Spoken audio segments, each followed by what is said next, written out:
Edgar Allan Poe was born in Boston in 1809 and, according to legend, died after a night of drinking in Baltimore in 1849.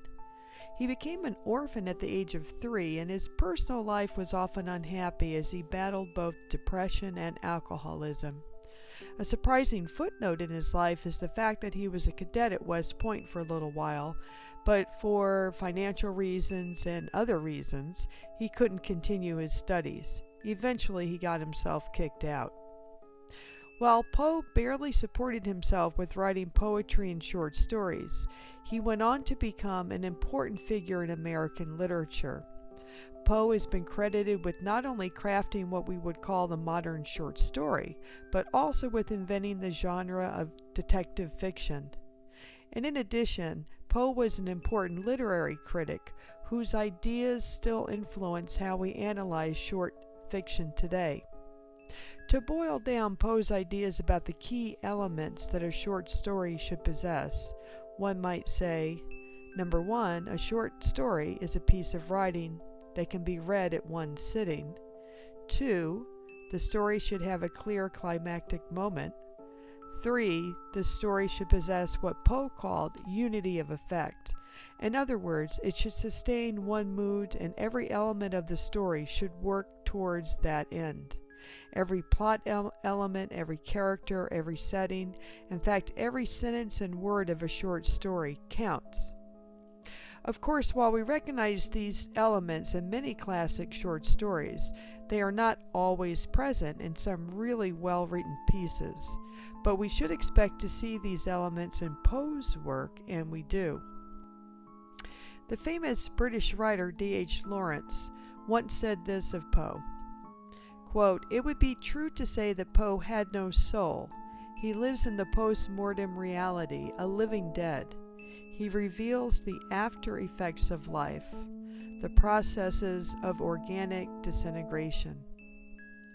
The process of organic disintegration is perhaps most famously captured in Poe's short story The Telltale Heart, first published in 1843. Most of us have read the very short story. It comes to a little over 2,000 words, in either middle school or high school, and are well acquainted with the narrator, whose insistence that he is not mad is contradicted by the murder he describes. The first-person narration brings us into the murderer's mind, and as readers we follow him down the rabbit hole of homicidal madness. Since the story's publications, critics have enjoyed debating various aspects of the tale, from the reliability of the narrator to an analysis of what likely disease the narrator suffers from. Certainly, the story lends itself to a psychological analysis. The extended monologue also lends itself to dramatic interpretations, as the number of dramatic readings and videos attest. The Edgar Allan Poe Museum makes a point of observing that out of the 70 stories that Poe wrote, really only 15 of them were what we would be classified now as horror stories. Of course, these tales, and his haunting poems such as The Raven and Annabel Lee, are the works for which he is most remembered.